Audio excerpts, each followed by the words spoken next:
I'm glad he hasn't shouted call more. already. I must have the best hand. That's what I like to see. You got what you asked for, baby boy. What happened there?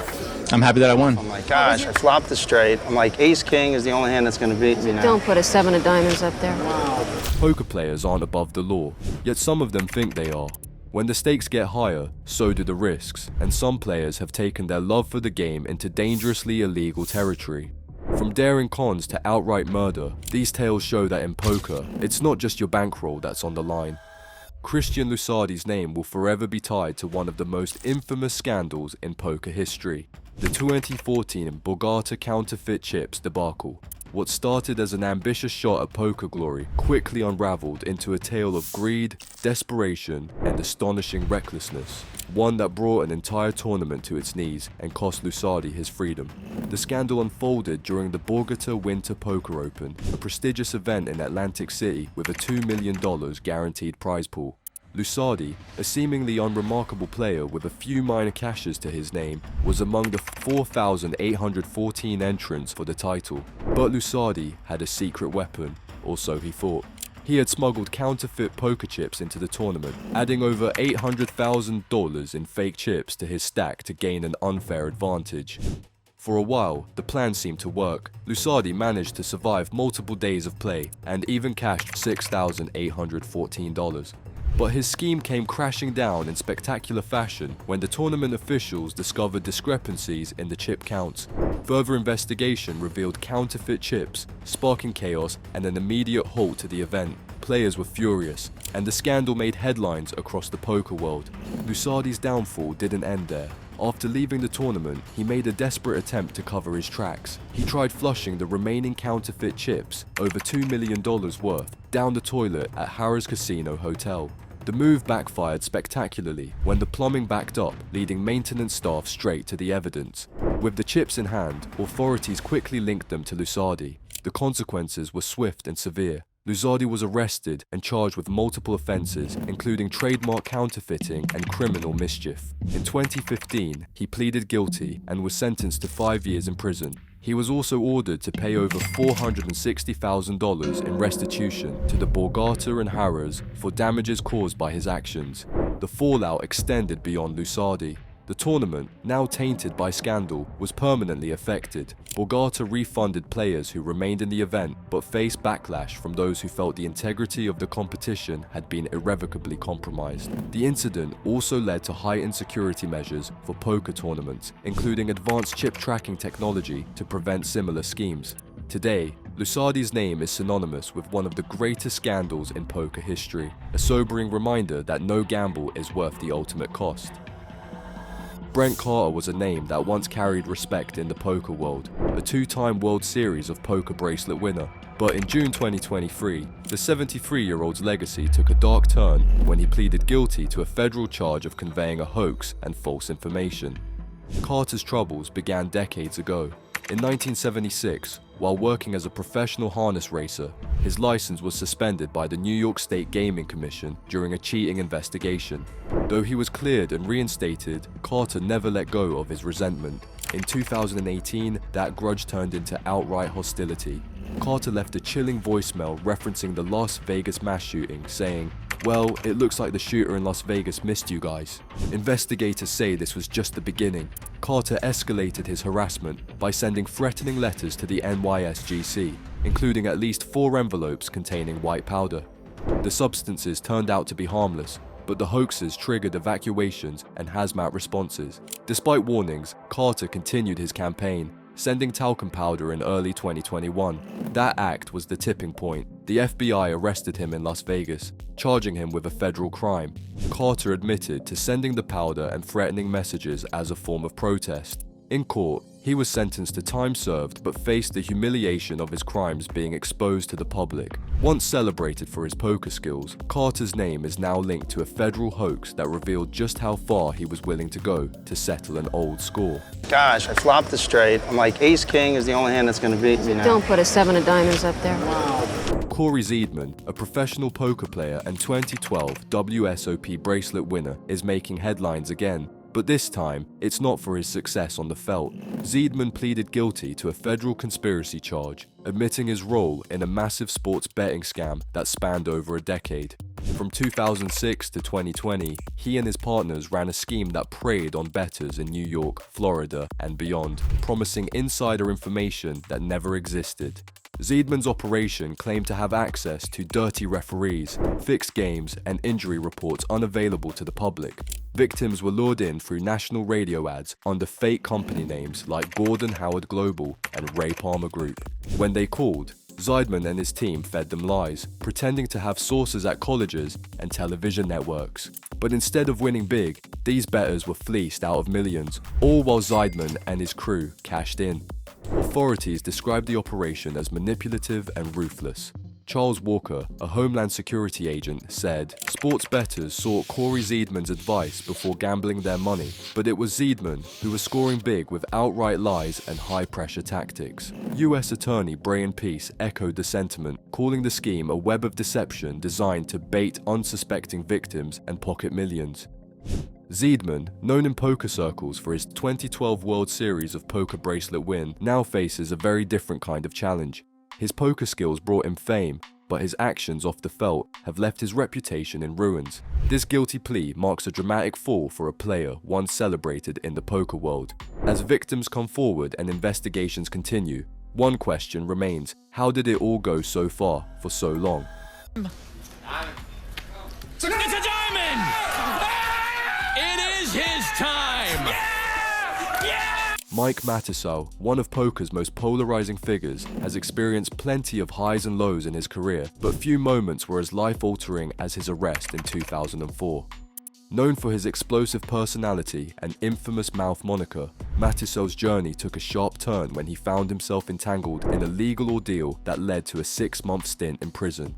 The charges: drugs, and an undercover sting operation that would haunt him for years. The story began when Matusow, already a well-known poker pro at the time, was caught in a setup orchestrated by an acquaintance who worked as an informant for law enforcement. The friend approached Matusow about buying cocaine, and despite his better judgment, Matusow agreed. What he didn't know was that the entire interaction was being recorded. Shortly after the exchange, police swooped in, arresting him for drug possession with intent to distribute, a charge that carried potentially severe consequences. Matusow later admitted that this dark chapter came during one of the lowest points in his life, a time when he was struggling with depression and self-destructive behavior. The arrest led to a court case where Matusow avoided a longer sentence by cooperating with authorities and pleading guilty. He served 6 months in the Clark County Detention Center in Nevada, a sobering experience that forced him to reevaluate his choices. In his autobiography, Check Raising the Devil, Matusow recounts the harrowing moments behind bars, where he faced not only the stark realities of prison life, but also the emotional weight of his actions. It was a time of introspection, one that he credits with helping him find a new sense of purpose upon his release. The ordeal also fueled his return to poker, where he sought redemption both personally and professionally. Despite this dark period, Matusow managed to rebuild his career, going on to win 2 more WSOP bracelets after his release and earning respect for his resilience. His time in prison remains a pivotal moment in his life, a reminder of the perils of poor decisions, but also a testament to the power of second chances. Today, Matusow's story is as much about survival as it is about poker, with his comeback serving as one of the most compelling narratives in the game's history. Well, to get out of here, but Think about it, dude. No, I'm stuck. Let's go. snap calls. I'm stuck. About 100. Damian LaForbes wasn't just a poker player, he was a strategist, both on and off the felt. Known for his sharp mind and success at Vegas's high-stakes poker tables, few could have guessed the shadowy empire he was running behind the scenes. But his side hustle wasn't just bold, it was reckless enough to bring federal agents straight to his door. LaForbes' poker reputation gave him a perfect cover for his true operation, a multi-million-dollar sports betting ring run out of Resorts World Casino. This wasn't your average bookmaking, it was a calculated high-stakes enterprise that funneled illegal bets through a sophisticated network of insiders. Using the chaos and high cash flow of Vegas as camouflage, LaForbes built a secret empire, confident in his ability to outsmart the system. But Vegas's glittering facade wasn't enough to hide the cracks in his scheme.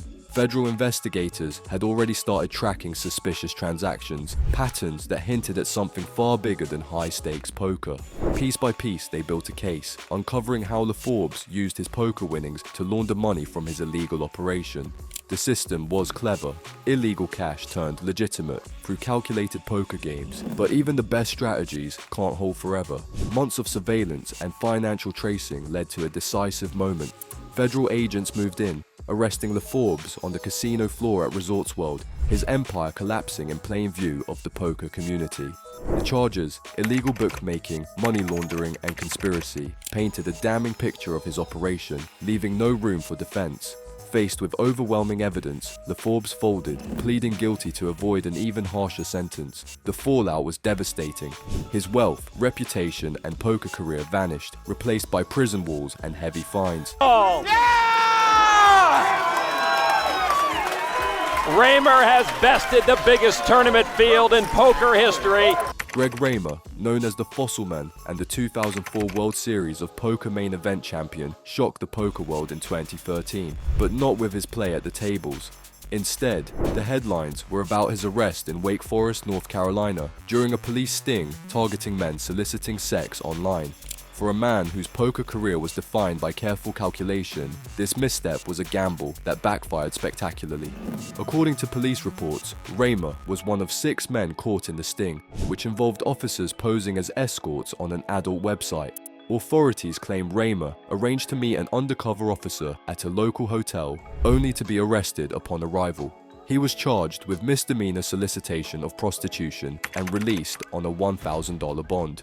The arrest was a stunning fall from grace for a player who had been a fan favorite. Known for his trademark holographic sunglasses and the dinosaur fossils he used as card protectors, Rmer was celebrated not only for his 2004 main event victory, but also for his warm demeanor and contributions to the poker community. Over the years, he had become an advocate for poker players' rights, promoting the game's legitimacy and fighting to overturn outdated gambling laws. But the 2013 scandal cast a shadow over his reputation. In the aftermath, Rmer issued a statement through his lawyer, apologizing to his family and fans for his actions. While he expressed regret, he also emphasized his commitment to moving forward and learning from the incident. The poker world, divided on how to react, saw the arrest as a sobering reminder that even its most beloved figures were not immune to public scandal. Despite the controversy, Rmer's career continued. He made a comeback at the tables, proving that his skill hadn't faded and eventually reclaimed some of his standing within the community. However, the incident remains a significant blemish on an otherwise impressive career, a reminder of how a single moment can redefine even the brightest poker legacy. I'm glad he hasn't shouted call already. I must have the best hand. That's what I like to see. Dave Devilfish Elliott was never one to live life by the book. Before his sharp wit and fearless poker play made him a household name, his story was written on the streets of Hull, where survival meant playing the hand you were dealt, sometimes outside the law. His path to poker glory was anything but straight, marked by 2 arrests that would shape the man who would later sit atop the poker world. The first came in his early 20s, when Elliott's reputation as the safecracker earned him more notoriety than he bargained for. A natural at solving puzzles and cracking codes, he became a skilled burglar, targeting safes with precision and daring. But every gambler knows that luck eventually runs out. After a string of successful heists, Elliott was caught and sentenced to prison. Behind bars, his personality made him a standout figure, but it was the endless hours spent playing cards with fellow inmates that began to plant the seeds of his future. Poker wasn't just a game to Elliott, it was an escape, a chance to prove himself without fists or lockpicks. When he left prison, the streets were waiting, and so was trouble. In 1982, Elliott found himself in the thick of a nightclub brawl, a fiery altercation that epitomized the raw, untamed energy he carried in those days. The fight landed him another prison sentence, this time for 18 months. Solitary confinement followed, offering Devilfish yet another dose of reflection. While others might crumble under isolation, Elliott turned it into fuel. He studied, he schemed, and most importantly, he played. Every hand dealt in that prison became a building block in the legend he would later become. Upon his release, Elliott vowed to swap the chaos of his past for something more stable, or at least more legal. He opened a pawn shop and jewelry business with his second wife Mandy, but the allure of poker was never far away. Armed with the cunning he'd once used to crack safes and a knack for reading people honed through countless street confrontations, Elliot began carving out a name in the UK poker scene. His brash confidence and cutting one-liners set him apart, and his talent at the table did the rest. By the mid-1990s, the Devilfish was a force to be reckoned with, culminating in a World Series of Poker bracelet in 1997. The man who had once gambled with his freedom now gambled for glory, and the world couldn't get enough. Elliot brought his full self to the table, rough edges and all, earning fans and fear in equal measure. Dave Elliott's life wasn't clean, but it was real. He never hid his scars, and he never apologized for his past. Instead, he used it, turning every misstep into momentum. From a safecracker and street fighter to a poker legend, Elliot proved that it's not about where you've been, it's about what you do with the lessons you've learned. As he famously said, "I'm not just playing the cards, I'm playing the player." And in life, as in poker, Devilfish always played to win. In case 7 cards stood, how are you feeling? You're off to a great start. Anthony Zeno, one of poker's most respected players, finds himself at the center of a scandal that has sent ripples through the poker world. Cory Zedman, a 2023 Mid-States Poker Tour champion, has accused Zeno of taking $19,000 from a bag he accidentally left under his chair during the World Poker Tour World Championship in December. Zedman, who filed a police report, recounted how his bag, containing a significant amount of cash, was returned to him with only $1,000 remaining. The drama began after Zedman wrapped up a strong session in the $3,000 buy-in event at the Wynn Las Vegas. Fatigued from the marathon of poker, he forgot his bag under his chair and left the casino. Realizing his mistake in the back of a taxi, he rushed back, only to find that the dealer knew nothing about the bag, and Lost and Found had no record of it either. The next morning brought a glimmer of hope. The bag had been found, but the majority of the cash inside was gone. What happened next left the poker community stunned. Zedman claimed that casino investigators reviewed hours of surveillance footage and identified none other than Anthony Zeno, a 4-time WSOP bracelet winner with a stellar reputation, as the individual who retrieved the bag. Zedman described being taken to a private room where Zeno was reportedly being held, though he clarified that he had no prior connection to the poker pro and relied solely on the casino's findings. Adding to the intrigue, Zedman shared a screenshot of a mysterious direct message from Zeno, which he claims was deleted before he could read it. He also alleged that Zeno attempted to call him, perhaps to address the situation privately. Despite his clean-cut image and over $11.6 million in live tournament winnings, Zeno now faces allegations that, if proven, could irreparably harm his legacy. Zedman has received public support from high-stakes regular Jesse Lonis, who vouched for his integrity and honesty. According to Zedman, the ordeal threw off his focus during day 2 of the WPT event, impacting his play. Meanwhile, Zeno has remained silent, reportedly on the advice of his legal team. As the investigation unfolds, the poker community waits anxiously to see how this shocking story will play out, and whether the truth will vindicate or condemn one of poker's most celebrated figures. He's utterly shell-shocked by what's just happened. He knows he has to leave, but he can't. Jordan Suuchi, a celebrated Canadian poker pro, $1.36 million in live tournament winnings, is now under scrutiny for far more than his skills at the table. Known for his victory at the 2022 EPT Prague main event, where he earned nearly $1 million, Suuchi has been named as one of 4 suspects in a string of residential robberies across Ontario, Canada. While authorities have issued a warrant for his arrest, Suuchi remains at large. The allegations paint a dramatic shift from poker stardom to criminal infamy. Police claim that Suuchi, along with accomplices Marcel Blackburn, Dumark Lindsay, and Paul and Rmer, targeted over 30 homes across Ontario communities, including Halton, Peel, York, Caledon, and Hamilton. Wearing surgical masks and hoods, the group allegedly posed as contractors or landscapers when questioned, operating brazenly, even in broad daylight. The suspect's black Chevrolet Tahoe RST reportedly became a key piece of evidence, with witnesses spotting it parked in the driveways of multiple victims during the break-ins. A police raid on November 21st led to the recovery of numerous stolen items, yet Suuchi himself was nowhere to be found. Authorities have since warned the public to avoid the suspects, describing them as dangerous and aware of the charges they face. For Suuchi, the allegations couldn't be further from the life he projected on the poker circuit. With highlights like his triumph in Prague and 2 strong finishes at WPT events, he seemed to embody success.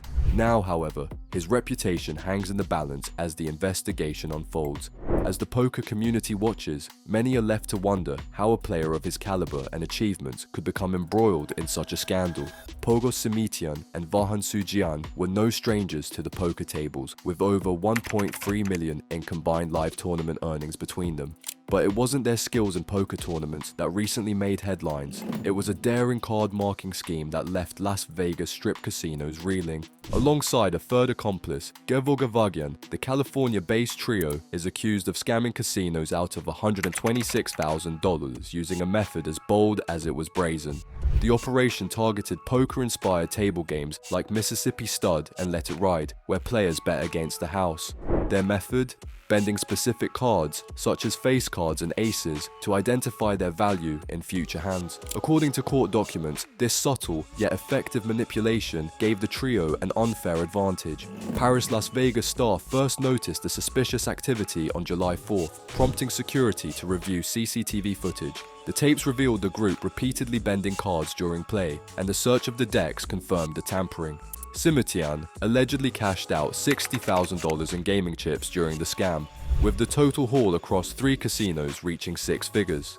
Investigators later discovered the trio had carried out the same scheme at Planet Hollywood and The Wynn, netting an additional $19,000 in fraudulent winnings. Their arrest was anything but straightforward.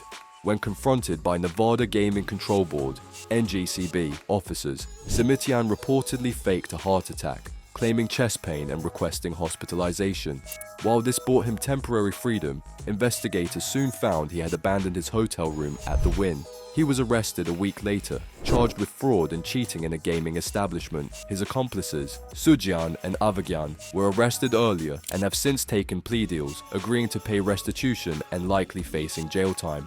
Simitian and Suuchi's poker records paint a stark contrast to their recent actions. Simitian boasts $420,502 in live earnings dating back to 1997, while Suuchi's $851,856 includes a 4th place finish at the 2019 WPT Legends of Poker main event worth $168,630. Despite their legitimate poker successes, their reputations are now overshadowed by this scandal. This case has sent shockwaves through the gambling community, highlighting the lengths some are willing to go for a quick payday. As their legal battles unfold, Simitian, Suuchi, and Avagian's story serves as a cautionary tale about greed, consequences, and the ultimate cost of cheating in the high-stakes world of gambling. You got what you asked for, baby boy. What happened there? I'm happy that I won.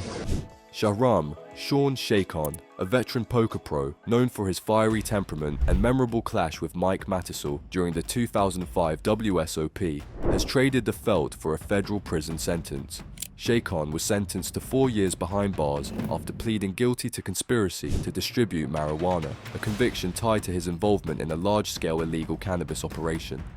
Initially facing a staggering 40-year sentence, his time was significantly reduced thanks to plea negotiations and character references, including one from Poker Hall of Famer Maury Eskandani.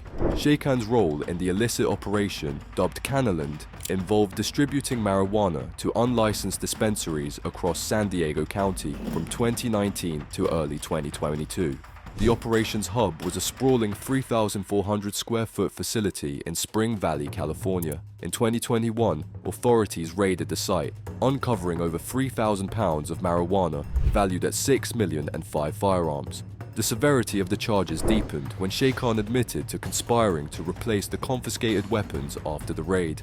Despite his defense team's efforts to secure probation and community service, the court handed down a 48-month sentence along with the forfeiture of nearly $300,000 in cash, most of it in casino chips. Once released, Shayan will face 3 years of supervised release, adding a lasting chapter to his legal troubles. For a player with over $1.5 million in career earnings and a reputation for fiery antics at the poker table, this marks a steep fall from grace. The poker community now witnesses the unraveling of a legacy marred by scandal and a prison sentence that will leave its mark long after the cards are put away. First live limit tournament, and I came in not very confident, but I'm just playing position, and it's doing pretty well. I think I'm. Craig Bergeron, a former poker pro with over $1 million in live tournament earnings, has made headlines for all the wrong reasons. Once a rising star on the poker circuit, Bergeron now faces charges of first-degree murder, along with 2 counts of felony firearm possession. Wayne County prosecutors allege that Bergeron, 35, shot and killed 37-year-old Tommy Ireland on December 23rd, turning a quiet Detroit neighborhood into the scene of a horrific crime. Authorities claim Bergeron used a rifle to kill Ireland at a home on Detroit's east side. Officers responded to the scene at around 8:40 p.m., but Bergeron had already fled. He was later apprehended by police, who also alleged that Bergeron assaulted another individual in St. Clair Shores after the murder. While details of the crime remain scarce, the charges suggest a troubled past, as Bergeron's criminal record has come to light. For those in the poker community, this news is both shocking and tragic. Bergeron was once known as a fierce competitor, boasting a resume that included a 4th-place finish at the 2012 WPT Seminole Hard Rock Showdown, earning $212,976. He also claimed a World Series of Poker Circuit ring in 2011 and finished 4th at an EPT event in 2010, cashing for $312,853. Online, he made waves under the username Hugh4Rolls. But his poker career had waned, with his last major cash dating back to 2019, a far cry from his early success. As investigators piece together what led to the shooting, Ireland's family is left grieving and searching for answers. Last Thursday, friends and relatives held a vigil to honor Tommy Ireland's memory. His sister, Ashley Ireland, expressed the family's heartbreak and confusion. "We're looking for answers, and we're looking for justice," she told CBS News Detroit. "We don't know anything right now." Bergeron's story is a stark reminder of how a promising career can take a dark and devastating turn. As the case unfolds, both the poker world and the victim's family wait for clarity in this tragic tale.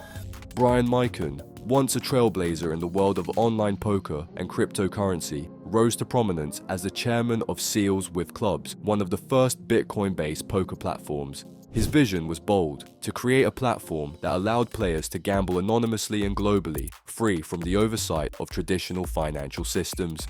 For a while, it worked. Mikon was celebrated as an innovator, blending cutting-edge technology with the thrill of poker. But in 2015, his ambition collided head-on with the law, unraveling his career in dramatic fashion.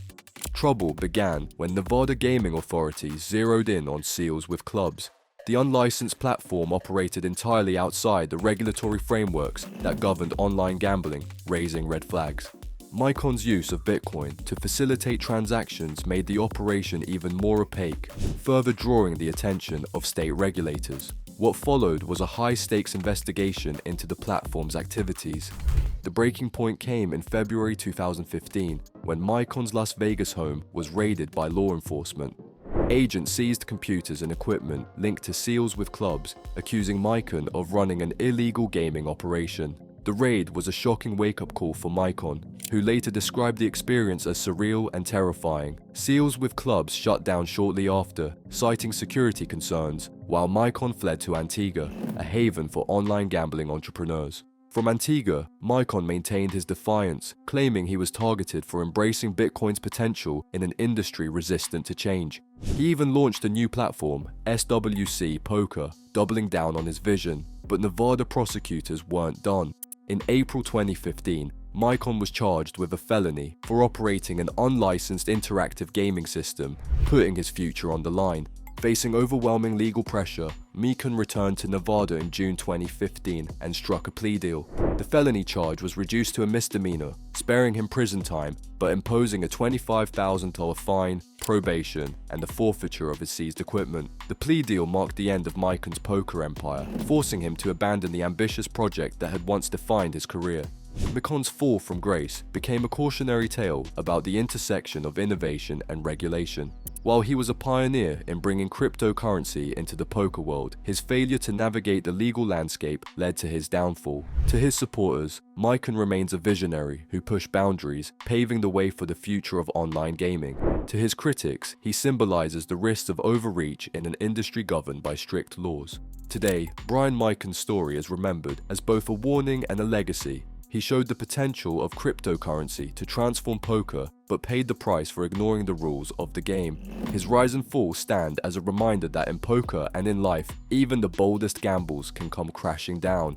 Cheating has always been a part of poker's darker side, but the stories we've uncovered show just how far some players are willing to go to bend the rules.